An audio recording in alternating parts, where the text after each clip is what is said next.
Exodo, Kapitulo 7. Ang Ginoo nagsiling kay Moises, tan-awa bala, himuon ko ikaw nga daw Diyos sa kay Paraon, kag si Aaron nga imo utod, magahambal sa iya subong imo propeta.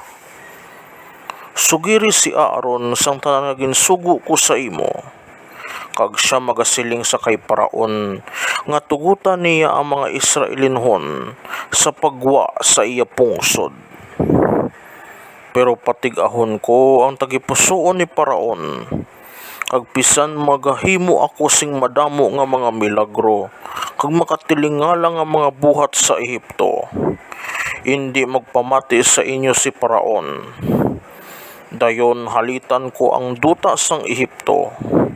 Silutan ko sila sing tudo-tudo, kag panguluhan ko ang akon mga hangaway, ang akon mga tawo nga mga Israelinhon pagwa sa Ehipto.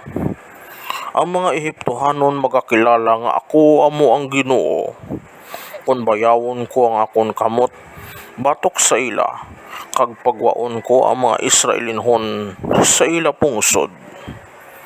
Gintuman ni Moises kag ni Aaron ang ginsugo sang Ginoo sa ila.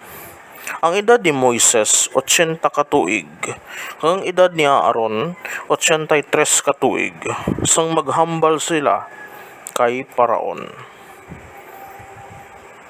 Ang sungkod ni Aaron. Ang Ginoo nagsiling kay Moises kag kay Aaron, kon si Paraon magsiling sa inyo, pamatud-in ninyo ini paagi sa paghimo sing milagro. Singga na si Aaron, kuha ang imo sungkod kag ihaboy sa atubangan ni Paraon, kag mahimo ini nga manog. Si Moises kag si Aaron nagkadto kay Paraon, kag gintuman ang tanan nga ginsugo sang Ginoo sa ila. Ginhaboy ni Aaron ang iya sungkod sa atubangan ni Paraon, kag sang iya mga opisyales, kag nahimo ini nga manog. Dayon gintawag ni Paraon ang iyang mga mangin-alamon nga mga tawo, kag mga salamangkero, kag paagi sa ilang mga magic, naghimo man sila sing amuman. Ginhaboy nila ang ilang mga sungkod sa duta, kag nahimo ini nga mga manog. Pero ang sungkod nga iya ni Aaron naghalunhon sang ilang mga sungkod. Si Paraon nagpatiga sang iya tagipusoon, kag hindi siya magpamati sa ila, subong sang ginsiling sang Ginoo. Ang dugo. Karon ang Ginoo nagsiling kay Moises, nagtig-a ang tagipusoon ni Paraon, kag hindi gid niya pagpalakton ang mga tawo. Lakat ka pakigkita si Paraon pagkaaga sa iya pagkadto sa suba sang Nilo. Hulata siya sa pangpang sang suba, dalhaman ang sungkod nga nahimo nga manog. Singga na si Paraon, ang Ginoo ang Diyos sang mga Hebreo nagpadala sa akon sa pagsiling sa imo.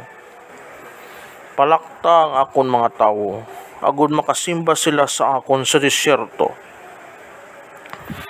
Pero tubtob karon, hindi ikaw magpamati. Amo ini ang ginasiling sang Ginoo. Makakilala ikaw nga ako amo ang Ginoo paagi sa akon pagahimuon. Tan-awa bala, paagi sini nga sungkod, hampakon ko ang tubig sang suba, kag mahimo ini nga dugo. Ang mga isda magakalamatay, kag ang suba magabaho gid, sa bagay nga mga Ehiptohanon hindi makainom sang iya sini nga tubig. Ang Ginoo nagsiling kay Moises, singga na si Aaron nga kuhaon niya ang iya sungkod, kag ibayaw ini sa ibabaw sang tanan nga tubig sa Ehipto, sa mga suba, sa mga kanal, kag sa mga punong. Ang tubig mahimo nga dugo, kag sa bugos nga duta may dugo, bisan pa sa mga suludlan nga kahoy, kag mga suludlan nga bato. Gintuman ni Moises kag ni Aaron ang ginsugo sang Ginoo sa ila, sa atubangan ni Paraon kag sang iyang mga opisyales, Ginbayaw niya aron ang iya sungkod kag ginhampak ang tubig sa suba, kag ang tanan nga tubig sini nahimo nga dugo. Ang mga isda sa suba nagkalamatay, kag nagbaho gid ini sa bagay nga ang mga Ehiptohanon hindi makainom sa tubig sang suba kun may dugo sa bugos nga Ehipto. Dayon ang mga salamangkero sang Ehipto naghimo man sini paagi sa ilang mga magic, kag si Paraon nagpatig-a pagid sang iya tagipusoon. Hindi siya magpati kay Moises kag kay Aaron subong sa ginsiling sang Ginoo. Ginbayaan sila ni Paraon kag nagbalik siya sa iya palasyo nga wala nagasapak sini. Ang tanan nga mga Ehiptohano nagkotkot sang higad sang pangpang sang suba agud makainom, kay hindi sila makainom sang tubig sa suba. Nagligad ang 7 ka adlaw sa tapos sa ginhampak sang Ginoo ang suba. Mga kaabyanan, inyo bantayan ang aton masunod naman nga episode nga amo ang Genesis o ang Exodo Kapitulo 8. Madamo gid nga salamat.